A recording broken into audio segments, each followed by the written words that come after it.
Hello everyone, welcome in Samriddhi IAS. आज का जो सेशन मैं आप लोगों के लिए लेके आया हूँ, ये आगामी 67वीं बीपीएससी की जो एग्ज़ाम है पीटी की, जो 8 मई को निर्धारित है, उस एग्ज़ाम के लिए साइंस के पॉइंट ऑफ व्यू से केमिस्ट्री के बहुत सारे इंपॉर्टेंट क्वेश्चन मैं लेके आया हूँ जो आपके एग्ज़ाम में आपको हेल्प करेगी। तो बिना देर किए मैं इस सेशन को स्टार्ट कर रहा हूँ। आप लोग पेन और पेपर लेकर बैठ जाएंगे ताकि क्वेश्चन जो होगा उसको आप नोट कर लेंगे। चलिए देखिए, पहला क्वेश्चन, आधुनिक रसायन शास्त्र का पिता किसे कहा जाता है। पहला जो क्वेश्चन है, आधुनिक रसायन शास्त्र का पिता किसे कहा जाता है, यानी who is the father of modern chemistry. तो आधुनिक रसायन शास्त्र के पिता किसे कहा जाता है, इसका आंसर हो जाएगा एंटोनी लेवोजियर।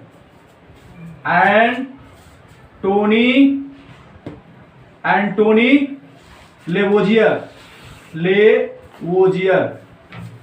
यानी एंटोनी लेवोजियर जो होंगे वो आधुनिक रसायन शास्त्र के पिता होंगे। नेक्स्ट क्वेश्चन देखिए, प्लूटोनियम न्यूक्लाइड के नाभिक में न्यूट्रॉनों की संख्या कितनी होगी। प्लूटोनियम न्यूक्लाइड के नाभिक में न्यूट्रॉनों की संख्या कितनी होगी। तो प्लूटोनियम का एटॉमिक नंबर आपको पता है कि परमाणु द्रव्यमान संख्या बराबर क्या होता है, P+N, यानी प्रोटॉनों की संख्या प्लस न्यूट्रॉनों की संख्या। तो प्लूटोनियम का जो परमाणु द्रव्यमान होता है प्लूटोनियम का, वो हो जाता है 242 और प्लूटोनियम की जो परमाणु संख्या होती है वो हो जाता है 94। ठीक है, यानी 94। तो आपको पता है कि Z बराबर होता है परमाणु संख्या। ठीक है, और Z बराबर जितना परमाणु संख्या होता है उतनी ही प्रोटॉनों की संख्या होती है, और जितनी प्रोटॉनों की संख्या होती है उतनी ही इलेक्ट्रॉनों की संख्या होती है। तो Z बराबर क्या हो गया, परमाणु संख्या। तो 242 का क्या हो गया, परमाणु द्रव्यमान संख्या, और इसकी जो परमाणु द्रव्यमान संख्या हो गया, तो परमाणु द्रव्यमान संख्या 242 हो गया और परमाणु संख्या हो जाता है 94। तो 94 जब परमाणु संख्या हो जाएगा, 242 आपका परमाणु द्रव्यमान संख्या हो जाएगा, तो फिर आप क्या करेंगे, आपको यहाँ पे पता चल जाता है कि 94 प्रोटॉन की संख्या हो गया 94 प्लस n। तो न्यूट्रॉन की संख्या बराबर क्या हो जाएगी, 242 माइनस 94। ठीक है, 242 माइनस 94 आप कीजिएगा, आपको क्या मिल जाएगा, आपको मिल जाएगा न्यूट्रॉनों की संख्या। तो न्यूट्रॉनों की संख्या कितनी हो जाएगी, कैलकुलेशन आप लोग कर लेंगे। न्यूट्रॉनों की संख्या आपकी हो जाएगी 148। ठीक है, 148 आपका न्यूट्रॉनों की संख्या हो जाएगी। नेक्स्ट क्वेश्चन, एक घोल का pH 3 से 6 में बदल जाता है, यानी कोई विलेन आपको दिया गया है, उसका pH वैल्यू जो है वो 3 है और उसका pH वैल्यू 3 से चेंज होकर के 6 हो जाता है। तो उस विलेन में हाइड्रोजन की सांद्रता क्या होगी। तो सबसे पहले ये जानना जरूरी है कि pH क्या है। pH का मतलब होता है पावर ऑफ हाइड्रोजन। अब किसी विलेन का अगर pH वैल्यू निकालना होता है तो pH स्केल में आप क्या देखते हैं, pH स्केल का जो रेंज होता है वो कितना होता है, 0 से लेकर के 14 तक होता है। ठीक है, जिसमें 7 जो होता है वो उदासीन यानी न्यूट्रल जो होता है, यानी उदासीन जो विलेन होता है उसका pH मान 7 हो जाता है। और 7 से कम जिसका pH वैल्यू होता है वो एसिड होता है, और 7 से ज्यादा यानी 14 तक जिसका होता है वो क्या होता है, बेस हो जाता है, यानी क्षार हो जाता है। तो यहाँ पे आपको क्या देखने को मिलेगा, 6 5 4 3 2 1 और उसके बाद 0। तो यहाँ पे क्या दिखाई दे रहा है कि 3 से इसकी सांद्रता बदल करके 6 हो जाती है। तो एक चीज और जान लीजिए, होता क्या है कि 7 से यानी pH स्केल पे अगर आप राइट टू लेफ्ट जाते हैं तो अम्लीयता जो होती है वो क्या होती है, बढ़ती है, और लेफ्ट से राइट जाते हैं तो अम्लीयता जो होती है वो घटती है। तो यहाँ पे 3 है, 3 से 6 आइएगा तो क्या होगा, अम्लीयता घटेगी। उसके बाद देखिए क्या होता है कि प्रत्येक स्टेप जो होता है वो क्या होता है, 10 गुने के बराबर होता है। यानी 3 से 4 पे आइएगा तो 10 गुना घट जाएगा, 4 से फिर 5 पे आएगा तो फिर इसका 10 गुना घट जाएगा, और फिर यहां से आएगा तो इसका 10 गुना घट जाएगा। फिर आप क्या देखेंगे, 3 से 4 आए तो 10 गुना, फिर 4 से 5 आए तो 10 का 10 गुना यानी 100 गुना, और फिर यहां से यहां आए तो 100 का 10 गुना यानी 1000 गुना। तो आपको क्या देखने को मिलेगा कि जब एक घोल का pH 3 से 6 में बदलता है तो उस विलेन के हाइड्रोजन की सांद्रता क्या होगी, तो 1000 गुना कम हो जाएगी। क्या होगी, आंसर इसका क्या होगा, 1000 गुना कम हो जाएगी। ठीक है, 1000 गुना कम हो जाएगी। नेक्स्ट क्वेश्चन देखते हैं, ब्रोमीन का रंग कैसा होता है। ब्रोमीन का रंग कैसा होता है, तो ब्रोमीन क्या है, ब्रोमीन एक अधातु है, नॉन मेटल है, ब्रोमीन एक नॉन मेटल है जिसका एटॉमिक नंबर जो होता है वो 35 होता है। ब्रोमीन का एटॉमिक नंबर 35 होता है और यह एक अधातु है। इसका रंग जो होता है लाल होता है। ठीक है, ब्रोमीन का रंग जो होता है वो क्या होता है, कैसा होता है, लाल होता है। याद रखिएगा, ये एक द्रव रूप में रहता है, अधातु है, 35 इसकी परमाणु संख्या होती है और इसका रंग जो होता है कैसा होता है, लाल होता है। अगला क्वेश्चन, किस विलयन का पीएच मान 7 होता है? अभी मैंने चर्चा की है यहाँ पे कि जिस विलयन का पीएच मान 7 होता है वह विलयन जो होता है उदासीन विलयन होता है, यानी न तो वो अम्लीय होता है न तो क्षारीय होता है। क्या होता है, वो उदासीन होता है। देखिए, अगर आप लोग क्वेश्चन नहीं लिख पाते हैं तो इस क्लास का पीडीएफ आपको समृद्धि आईएएस के टेलीग्राम चैनल पे अवेलेबल होगा, वहां पे मिल जाएगा। तो आप लोग क्लास देख लेंगे, उसके बाद अगर क्वेश्चन छूटेगा तो आपको पीडीएफ मिल जाएगा समृद्धि आईएएस के टेलीग्राम चैनल पे, वहां से आप लोग पीडीएफ इसका ले सकते हैं। नेक्स्ट क्वेश्चन देखिए, वेल्डिंग में मुख्य रूप से प्रयुक्त होने वाली गैस क्या है? वेल्डिंग में मुख्य रूप से प्रयुक्त होने वाली गैस क्या है? तो वेल्डिंग में मुख्य रूप से प्रयुक्त होने वाली जो गैस है वो है एसिटिलीन और ऑक्सीजन। क्या है? एसिटिलीन, एसिटिलीन और ऑक्सीजन। एसिटिलीन और ऑक्सीजन जो है वो वेल्डिंग में मुख्य रूप से प्रयुक्त होने वाली गैस है। नेक्स्ट क्वेश्चन, गैल्वेनाइज्ड लोहे के पाइप पर किसकी परत होती है? गैल्वेनाइज्ड लोहे की पाइप पर किसकी परत होती है? तो देखिए, जब लोहे पर को गैल्वेनाइज्ड क्यों किया जाता है, तो लोहे को जंग लगने से बचाने के लिए क्या किया था, उसको गैल्वेनाइज किया जाता है, यानी उसको क्या किया जाता है, जंग लगने से बचाने के लिए उस पे एक परत चढ़ाई जाती है। तो वो परत किसकी चढ़ाई जाती है? जिंक की। ठीक है, यानी जस्ते की। तो इसका आंसर क्या हो जाएगा? इसका आंसर हो जाएगा जस्ता यानी जिंक। ठीक है, इसका क्या हो जाएगा ये आंसर? जस्ता यानी जिंक हो जाएगा। नेक्स्ट क्वेश्चन देखिए क्या है, मानव के पसीने के माध्यम से कौन सा तत्व उत्सर्जित होता है? ह्यूमन का जो पसीना होता है मनुष्य का, उस पसीने के माध्यम से कौन सा तत्व जो है उत्सर्जित होता है? बहुत ही इंपॉर्टेंट क्वेश्चन है, आप लोग देखिएगा इसको। ठीक है, तो मनुष्य के पसीने के माध्यम से कौन सा तत्व उत्सर्जित होते हैं? ठीक है, तो मनुष्य के पसीने के माध्यम से आयरन भी निकलता है, गंधक भी निकलता है, मैग्नीशियम भी निकलता है, जस्ता भी निकलता है, पोटेशियम भी निकलता है। ठीक है, तो इसको ध्यान रखिएगा, गंधक, जस्ता, लोहा, पोटेशियम और मैग्नीशियम। मैग्नीशियम। ठीक है, तो अगर ऐसा क्वेश्चन आपके एग्जाम में आ जाता है, अगर ये इसमें से 2 या 3, अगर एक होगा तो फिर आप उसको सिलेक्ट कर लीजिएगा, लेकिन अगर इसमें 2 या 3 ऑप्शन उसमें मौजूद रहेंगे तो आपके पास जो बीपीएससी है वो एक 5वां ऑप्शन देती है ई, जिसमें होता क्या है कि एक इनमें से कोई नहीं या एक से अधिक, तो आप इसमें से एक से अधिक आपको मिलेगा तो आप उसको सिलेक्ट कर सकते हैं। ठीक है, अगला क्वेश्चन है, नीला थोथा। नीला थोथा किसे कहा जाता है?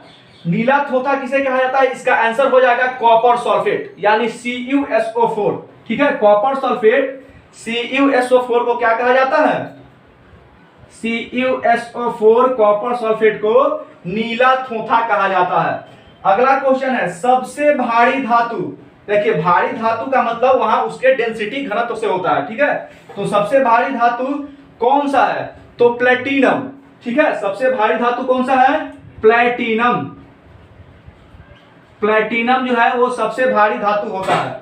अब देखिए, स्टेनलेस स्टील किन धातुओं का मिश्र धातु है? बहुत ही इंपॉर्टेंट क्वेश्चन है। स्टेनलेस स्टील जो है किन धातुओं का मिश्र धातु है?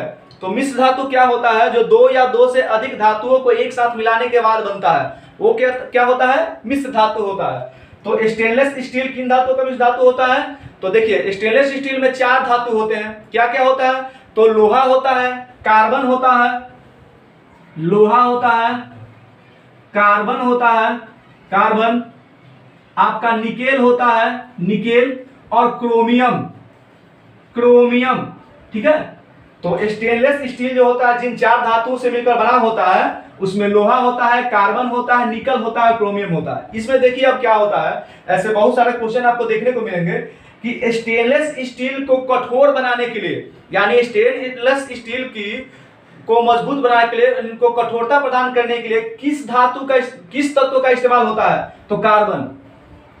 कार्बन जो है वो स्टेनलेस स्टील को क्या करता है, मजबूत बनाता है, कठोरता प्रदान करता है। और एक क्वेश्चन पूछता है कि स्टेनलेस स्टील को जंगरोधी कौन बनाता है, यानी स्टेनलेस स्टील में जंग ना लगे ऐसा उसमें कौन ऐसा धातु है जो इसको जंगरोधी बनाता है, तो क्रोमियम। दो क्वेश्चन यहाँ पे आपको और मिले कि स्टेनलेस स्टील को कठोरता कौन प्रदान करता है, तो कार्बन, और स्टेनलेस स्टील को जंगरोधी कौन बनाता है, तो क्रोमियम। ठीक है, नेक्स्ट क्वेश्चन पर चलते हैं। टूटी हुई हड्डियों की रक्षा के लिए किस यौगिक का इस्तेमाल होता है? टूटी हुई हड्डियों की रक्षा के लिए किस यौगिक का इस्तेमाल होता है? Plaster of Paris. ठीक है, प्लास्टर ऑफ पेरिस। आप देखते हैं जब किसी की हड्डी टूट जाती है तो डॉक्टर क्या जाते हैं, डॉक्टर क्या करता है, एक व्हाइट कलर का पाउडर लगाते हैं, क्या करता है, बैंडेज कर देता है। तो क्या होता है, plaster of Paris, plaster of Paris. ठीक है, प्लास्टर ऑफ पेरिस का इस्तेमाल किया जाता है टूटी हुई हड्डियों को जोड़ने के लिए। नेक्स्ट क्वेश्चन, चलिए नेक्स्ट क्वेश्चन है, सिरके का रासायनिक नाम क्या है? सिरके का रासायनिक नाम क्या है? तो एसिटिक अम्ल। सिरके का रासायनिक नाम क्या होता है? एसिटिक अम्ल। एसिटिक अम्ल सिरके का रासायनिक नाम होता है। और इसका आईयूपीएसी नाम क्या होता है? एथेनोइक अम्ल। इसका आईयूपीएसी नाम जो है एसिटिक अम्ल का क्या होता है? एथेनोइक अम्ल। एथेनोइक अम्ल CH3COOH।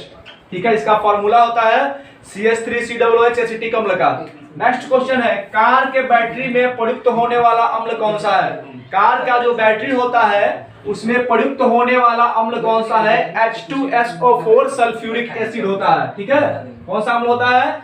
H2SO4 sulphuric acid. Car के बैटरी में जो प्रयुक्त होने वाला अम्ल है वो होता है H2SO4 सल्फ्यूरिक एसिड, इसको कहा जाता है। क्या कहा जाता है? सल्फ्यूरिक एसिड, सल्फ्यूरिक अम्ल, सल्फ्यूरिक एसिड कहा जाता है।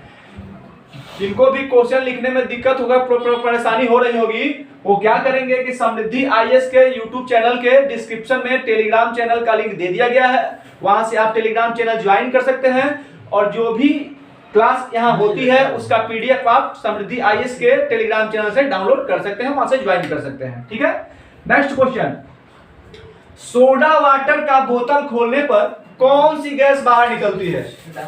सोडा वाटर का बोतल खोलने पर कौन सा गैस बाहर निकलता है? Carbon dioxide.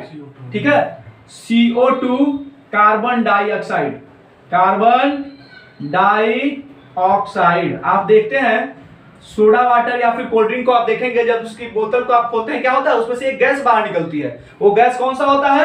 वो गैस कार्बन डाइऑक्साइड होता है। CO2 कार्बन डाइऑक्साइड गैस वहां पे होता है। नेक्स्ट क्वेश्चन है कि खनिज क्या है? खनिज क्या है? खनिज मिनरल्स होता है, खनिज क्या है? तो खनिज क्या है? खनिज एक अकार्बनिक ठोस होता है जिसके माध्यम से आप क्या करते हैं, शुद्ध धातु प्राप्त किया जाता है। ठीक है, खनिज क्या है? तो खनिज है अकार्बनिक ठोस, अकार्बनिक ठोस होता है जिसके द्वारा शुद्ध धातु आप प्राप्त करते हैं। खनिज के माध्यम से शुद्ध धातु प्राप्त किया जाता है। नेक्स्ट क्वेश्चन देखिए, बड़ी इंपॉर्टेंट क्वेश्चन है ये, बीपीएससी में क्वेश्चन पूछा जा चुका है। 1945 में 1945 में नागासाकी, जापान का शहर है नागासाकी, तो 1945 में नागासाकी में जो बम गिराया गया था उस बम में कौन सा विस्फोटक प्रयोग किया गया था? बड़ी इंपॉर्टेंट क्वेश्चन है। ठीक है, नागासाकी में जो बम गिराया गया था उसमें कौन सा विस्फोटक प्रयुक्त किया गया था? उसका नाम है प्लूटोनियम, प्लूटोनियम, प्लूटोनियम। ठीक है, नागासाकी में जो बम गिराया गया था उसमें प्रयुक्त होने वाले विस्फोटक का नाम क्या था? प्लूटोनियम था। और उस बम का नाम क्या था? तो उस बम का नाम था फैटमैन। फैटमैन नाम का बम था जो नागासाकी में गिराया गया था, उसमें प्लूटोनियम का इस्तेमाल हुआ था और फैटमैन नाम का वो बम था। ठीक है, फैटमैन, फैटमैन नाम का बम गिराया गया था नागासाकी में। नेक्स्ट क्वेश्चन है, हिरोशिमा में गिराया गया बम। देखिए, नागासाकी में भी बम गिराया गया था और हिरोशिमा पे भी बम गिराया गया था। तो नागासाकी में जो बम गिराया गया था उसमें प्लूटोनियम का इस्तेमाल था और उस बम का नाम फैटमैन था। अगला क्वेश्चन है कि हिरोशिमा पे जो बम गिराया गया था उसमें कौन से विस्फोटक का प्रयोग किया गया था? तो हिरोशिमा में जो गिराया था उस पे जिस विस्फोटक का प्रयोग किया गया था उस विस्फोटक का नाम है यूरेनियम। क्या नाम है जी? यूरेनियम। और यूरेनियम नाम है, लेकिन इस बम का नाम क्या था? विस्फोटक का नाम तो यूरेनियम हो गया, लेकिन इस बम का नाम था लिटिल बॉय। क्या नाम था? Little boy. लिटिल बॉय नाम का बम था, और जो विस्फोटक प्रयोग किया गया था उसका नाम यूरेनियम था। और नागासाकी वाले में बम का नाम फाइटमैन था, और जो यूज किया गया था विस्फोटक उसका नाम प्लूटोनियम था। नेक्स्ट क्वेश्चन है, एक ही प्रकार के परमाणु से मिलकर बना पदार्थ क्या कहलाता है? एक ही प्रकार के परमाणु से मिलकर बना पदार्थ क्या कहलाता है? तो प्राकृतिक तत्व, एलिमेंट का नाम आपने सुना होगा। क्या हो जाएगा ये? प्राकृतिक तत्व, एलिमेंट। एलिमेंट जो है वो क्या होता है? एक ही प्रकार के परमाणु से मिलकर के बना होता है। जैसे ऑक्सीजन बनेगा तो केवल ऑक्सीजन से बना होगा, हीलियम होगा तो केवल हीलियम से बना होगा, सोडियम होगा तो केवल सोडियम से बना होगा, यानी इसमें कोई भी दूसरा परमाणु आपको देखने को नहीं मिलेगा।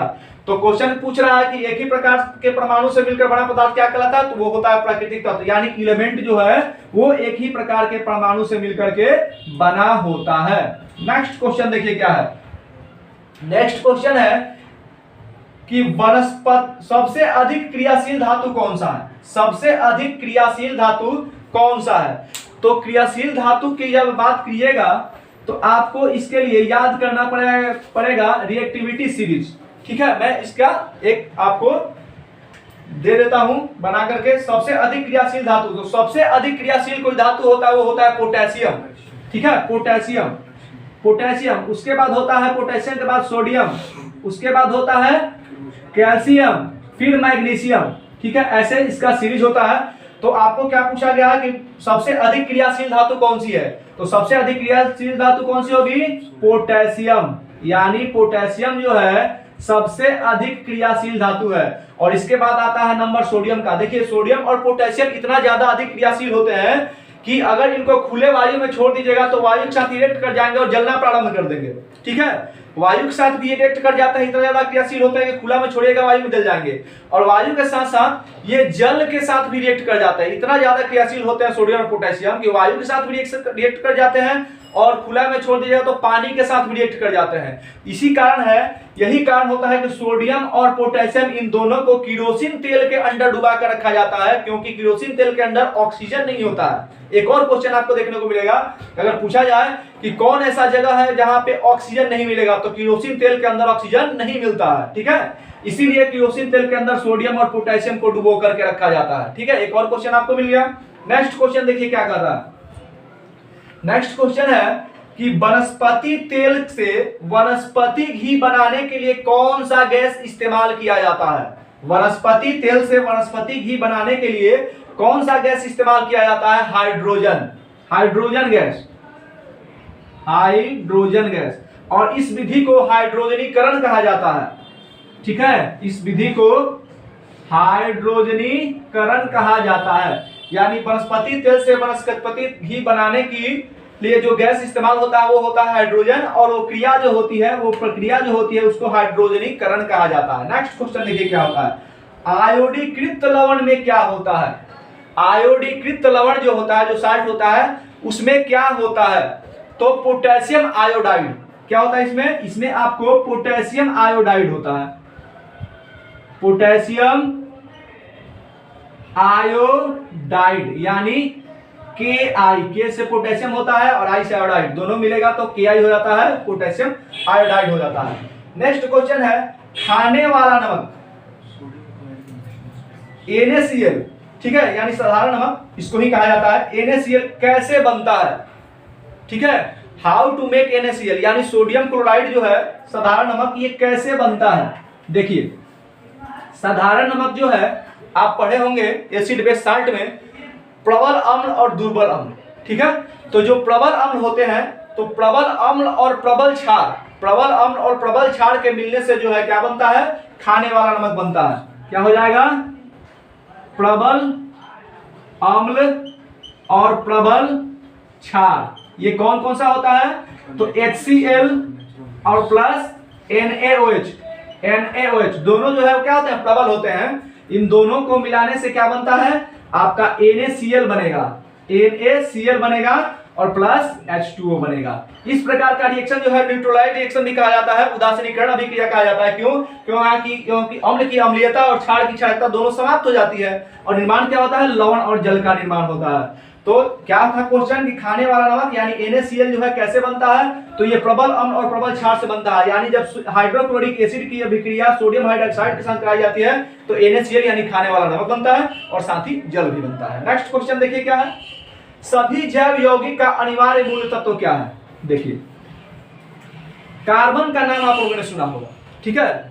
कार्बन एक ऐसा तत्व है जो जितने भी जीव आपको दिखाई देंगे सबके अंदर कार्बन जो है वो पाया जाता है। तो सभी जैव यौगिक का अनिवार्य मूल तत्व क्या हो जाएगा? इसका आंसर हो जाएगा आपका कार्बन, ठीक है। अगला क्वेश्चन देखिए, यह भी क्वेश्चन एग्जाम में पूछा जा चुका है। सिगरेट लाइटर में, सिगरेट का जो लाइटर है, सिगरेट का लाइटर में कौन सी गैस प्रयुक्त की जाती है? ठीक है, तो बहुत सारे लोगों को देखा होगा आपने, वो सिगरेट जलाने के लिए लाइटर का इस्तेमाल तो करते हैं, बट उनको ये नहीं पता होता है कि उसमें है क्या, कौन सी गैस है उसमें। तो सिगरेट लाइटर में कौन सी गैस प्रयुक्त होती है? तो आपने सुना होगा C4H10, ब्यूटेन का नाम, ठीक है।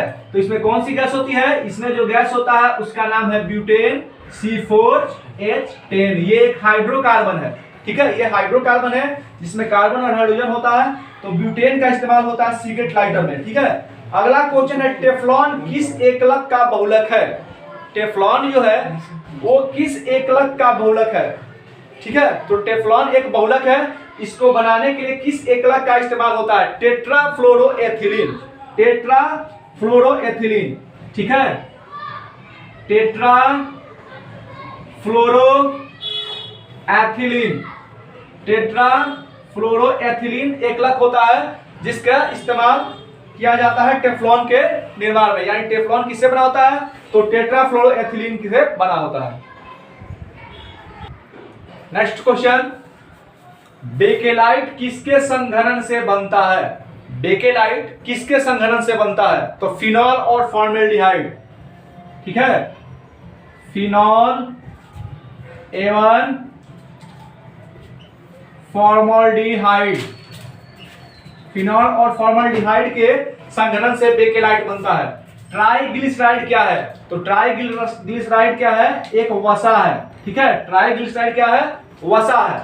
नेक्स्ट क्वेश्चन, पुलिस द्वारा नशे में गाड़ी चलाने वाले की सांस की जांच के लिए फिल्टर पेपर पर क्या होता है? देखिए अभी बिहार में दारूबंदी है, शराबबंदी है, तो जो लोग शराब पीकर गाड़ी चलाते हैं तो पुलिस जब उसकी चेकिंग करती है तो वही पूछ रहा है कि पुलिस द्वारा नशे में गाड़ी चलाने वाले की सांस की जांच के लिए फिल्टर पेपर पर क्या होता है? यानी जिस फिल्टर पेपर का पुलिस इस्तेमाल करती है उस पर क्या लगा होता है? तो उस पर पोटेशियम डाइक्रोमेट और सल्फ्यूरिक एसिड लगा होता है। क्या लगा होता है? पोटेशियम डाइक्रोमेट, पोटेशियम डाइक्रोमेट और सल्फ्यूरिक एसिड, सल्फ्यूरिक अम्ल, ठीक है।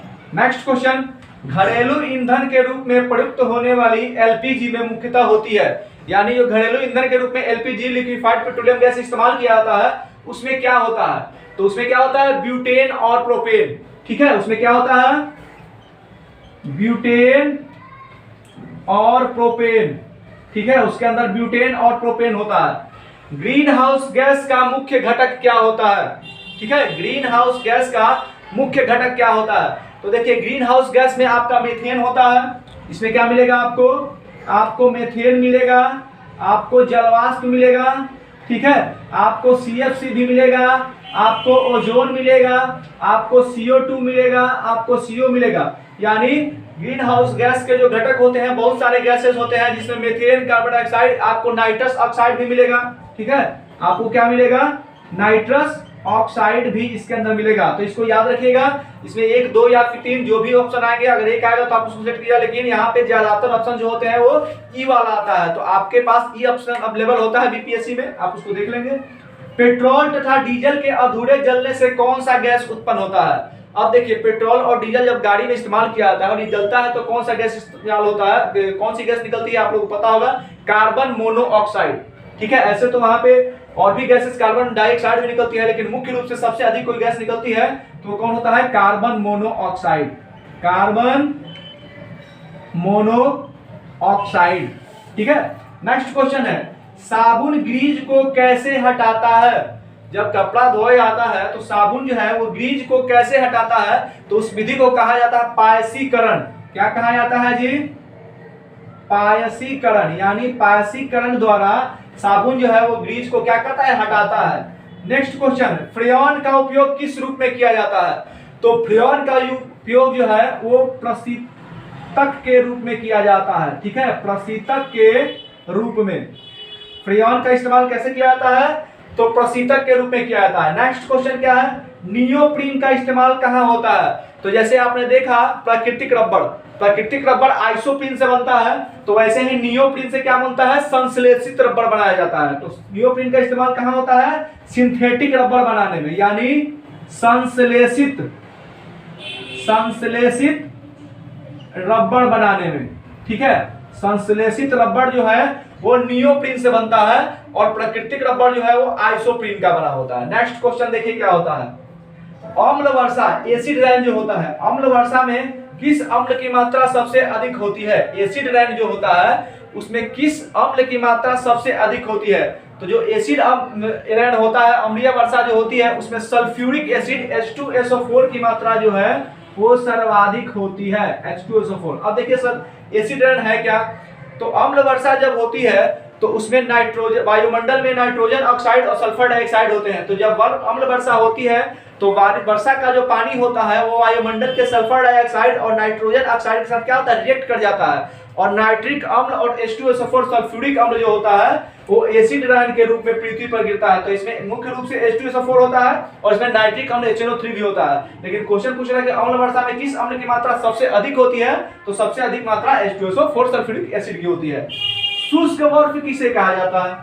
शुष्क बर्फ किसे कहा जाता है? तो ठोस कार्बन डाइऑक्साइड को, सॉलिड कार्बन डाइऑक्साइड को। ठीक है, सॉलिड CO2 यानी ठोस कार्बन डाइऑक्साइड। ठीक है, ठोस कार्बन डाइऑक्साइड को क्या कहा जाता है? शुष्क बर्फ कहा जाता है। नेक्स्ट क्वेश्चन, चूने का पानी किसके कारण दूधिया हो जाता है? तो चूने का जो पानी होता है वो कार्बन डाइऑक्साइड के कारण दूधिया हो जाता है। ठीक है, चूने का पानी कार्बन डाइऑक्साइड के कारण, कार्बन डाइऑक्साइड के कारण। अगर चूना का पानी रखा हुआ है और उसमें कार्बन डाइऑक्साइड की थोड़ी सी मात्रा अगर उसमें मिलेगी तो चूने का पानी का रंग जो होगा वो क्या होगा? दूधिया हो जाएगा, यानी मिल्की कलर का हो जाएगा। ठीक है। नेक्स्ट क्वेश्चन, खाने के वस्तुओं के परीक्षण में कौन सा पदार्थ प्रयुक्त होता है? यह भी क्वेश्चन पूछा जा चुका है। खाने के वस्तुओं का परीक्षण में कौन सा पदार्थ प्रयुक्त होता है? Sodium benzoate. ठीक है, सोडियम बेंजोएट का इस्तेमाल होता है। सोडियम बेंजोएट का इस्तेमाल कहां होता है? तो खाने के वस्तुओं के परीक्षण में उसका इस्तेमाल होता है। नेक्स्ट क्वेश्चन, ठोस कपूर से कपूर वाष्प बनाने की प्रक्रिया को क्या कहा जाता है? तो ठोस कपूर से कपूर वाष्प में बदल जाता है, यानी ठोस कपूर सॉलिड स्थिति में रहता है, स्टेज उसका सॉलिड होता है, लेकिन जब आप उसको हीट देते हैं, जैसे ही आप उसको गर्म करते हैं वो चेंज हो जाता है और ठोस से क्या होता है? सीधा गैस में परिवर्तित हो जाता है। तो ठोस में किसी भी चीज को अगर आप गर्म करिएगा तो पहले ठोस से लिक्विड बनेगा, फिर गैस बनता है। लेकिन यहाँ पे क्या होता है, कपूर को अगर आप हीट करते हैं, कपूर को गर्म करते हैं, तो वो लिक्विड ना बन करके सीधा गैस बन जाता है। तो ठोस से सीधे गैस बनने की जो प्रक्रिया होती है वो ऊर्ध्वपातन यानी सब्लिमेशन कहलाता है। तो ये प्रक्रिया क्या कहलाएगी? ऊर्ध्वपातन। ऊर्ध्वपातन यानी इंग्लिश में इसको क्या बोलेंगे? सब्लिमेशन। ठीक है, इंग्लिश में इसको क्या बोलेंगे? सब्लिमेशन बोलेंगे। जिसको भी ये क्वेश्चंस यहाँ पे लिखने में प्रॉब्लम हुआ होगा, वीडियो देख लेंगे, यहाँ पे समझ में आ जाएंगी। और जहां पे भी दिक्कत होगी तो समृद्धि आईएएस के यूट्यूब चैनल में टेलीग्राम चैनल का लिंक दिया हुआ है, उस टेलीग्राम चैनल से आप ज्वाइन कर सकते हैं समृद्धि आईएएस के टेलीग्राम चैनल को, और वहां पे जो भी जानकारी नॉलेज आपको लेनी होगी मिल जाएगी। और साथ ही ये सारे क्लास का पीडीएफ जो है वहां पे आपको मिल जाएगा। नेक्स्ट क्वेश्चन है, सामान्य ताप पर द्रव अवस्था में पाए जाने वाला धातु कौन है? सामान्य ताप पर द्रव अवस्था में पाए जाने वाला धातु कौन है? पारा यानी मरकरी। एकमात्र ऐसा धातु जो सामान्य ताप पर क्या होता है? द्रव अवस्था में रहता है, एकमात्र धातु, यही एकमात्र धातु है जो सामान्य ताप पर क्या होता है? द्रव अवस्था में रहता है, नाम है पारा। एस्पार्टम का उपयोग क्या होता है? एस्पार्टम का उपयोग क्या होता है? तो कृत्रिम मधुरक के रूप में इसका इस्तेमाल होता है। ठीक है, कृत्रिम मधुरक, एस्पार्टम का इस्तेमाल कृत्रिम मधुरक के रूप में होता है। नींबू के खट्टा होने का कारण क्या है? नींबू में क्या पाया जाता है? अम्ल पाया जाता है। कौन सा अम्ल पाया जाता है? सिट्रिक एसिड पाया जाता है। ठीक है, तो नींबू के खट्टा होने का कारण क्या है? Citric acid. Citric acid, citric acid के कारण नींबू जो है वो क्या होता है? खट्टा होता है। वाहन से निकलने वाली गैस कौन सी है? वाहन से निकलने वाली गैस कौन सी है?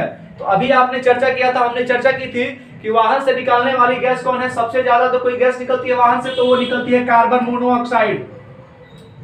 कार्बन मोनोऑक्साइड, कार्बन मोनोऑक्साइड निकलती है। कार्बन डाइऑक्साइड निकलती है, कार्बन डाइऑक्साइड निकलता है, और साथ ही नाइट्रोजन ऑक्साइड भी निकलता है। नाइट्रोजन ऑक्साइड, यानी वाहन से कार्बन मोनोऑक्साइड, कार्बन डाइऑक्साइड और नाइट्रोजन ऑक्साइड जो है वो वाहन से निकलने वाली गैस है। स्टील को कठोरता प्रदान करने के लिए किसकी मात्रा बढ़ाई जाती है? हमने पिछले क्वेश्चन में इसको देखा था, हमने बताया था जब स्टेनलेस स्टील में कौन कौन से धातु बने होते हैं स्टेनलेस स्टील को, तो मैंने बताया था वहां पे स्टील की कठोरता प्रदान करने के लिए किसकी मात्रा बढ़ाई जाती है? तो कार्बन की मात्रा बढ़ाई जाती है। किसकी मात्रा बढ़ाई जाती है? कार्बन की। कार्बन की मात्रा बढ़ाने से क्या होता है? उसकी कठोरता बढ़ती है, और जंग रोधी से, उसको जंग से बचाने के लिए जंग रोधी के रूप में किसका इस्तेमाल किया जाता है? तो जंग रोधी के रूप में इस्तेमाल किया जाता है क्रोमियम का। ठीक है, सोने को किसमें घोला जा सकता है? देखिए बहुत इंपॉर्टेंट क्वेश्चन है, सोने को किसमें घोला जा सकता है? तो सोने को एक्वारेजिया में घोला जाता है, अम्लराज में। ठीक है, अम्लराज में, अम्लराज में सोने को अम्लराज यानी एक्वारेजिया में घोला जाता है। आप स्वर्ण मेकर के पास जाइएगा, देखिएगा सोना को जब वो घुलाता है तो किसमें घुलाता है? अम्लराज में, एक्वारेजिया में। ये क्या होता है? तो दो एसिड इसमें मिले होते हैं। कौन कौन? तो हाइड्रोक्लोरिक एसिड और नाइट्रिक एसिड। ठीक है, हाइड्रोक्लोरिक एसिड और नाइट्रिक एसिड। ठीक है, यानी ये जो है 3:1 के अनुपात में, 3:1 के रूप में ये रहते हैं, यानी 3 हिस्सा उसमें हाइड्रोक्लोरिक एसिड रहता है और 1 हिस्सा उसमें नाइट्रिक एसिड रहता है। यानी 75% हाइड्रोक्लोरिक एसिड रहेगा तो 25% उसमें HNO3 रहेगा। यानी सोने को किसमें घोला जाता है? तो अम्लराज एक्वारेजिया में घोला जाता है। वो क्या होता है? तो वो HCl और HNO3 का मिश्रण होता है। नेक्स्ट, हाइड्रोक्लोरिक अम्ल को कांच के बोतल में नहीं रखा जाता है, क्यों?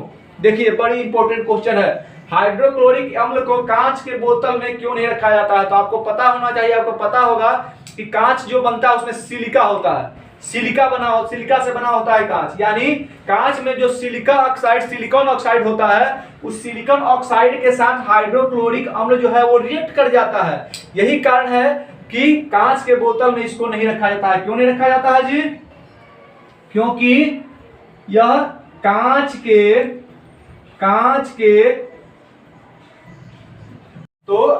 के सिलिकॉन ऑक्साइड के साथ ही हाइड्रोक्लोरिक एसिड रिएक्ट कर जाता है, इसलिए क्या किया जाता है? कांच के बोतल में इसको नहीं रखा जाता है। नेक्स्ट क्वेश्चन, किस खनिज से लोहा प्राप्त किया जाता है?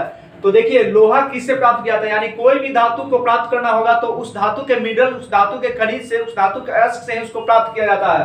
तो लोहे को कैसे प्राप्त किया जाता है? तो लोहे का जो खनिज होगा, लोहे का जो अयस्क होगा, जैसे हेमाटाइट, मैग्नेटाइट, तो ठीक है, इसको हेमाटाइट और मैग्नेटाइट से प्राप्त किया जाता है। ठीक है, किस खनिज से लोहा को प्राप्त किया जाता है? तो जो इसके अयस्क होंगे, जैसे मैग्नेटाइट या हेमाटाइट, यानी कोई भी धातु हो, किसी भी धातु को प्राप्त कैसे किया जाता है? तो उसके अयस्क से प्राप्त किया जाता है। तो धातु का जो लोहा होता है, लोहे का अयस्क क्या होता है? Magnetite, haematite. ठीक है, तो मैग्नेटाइट, हेमाटाइट यानी जो इसके अयस्क होते हैं उससे इसको प्राप्त किया था। ऑप्शन आप देखेंगे कौन सा लोहे का अयस्क है, उससे उसको प्राप्त किया जाता है। नेक्स्ट क्वेश्चन देखिए क्या है, तैरने के तालाब में तैरने से मनुष्य की त्वचा क्यों जल जाती है? तैरने के तालाब में तैरने से मनुष्य की त्वचा क्यों जल जाती है? क्लोरीन के कारण। अब देखिए इसमें क्लोरीन क्यों आ गया?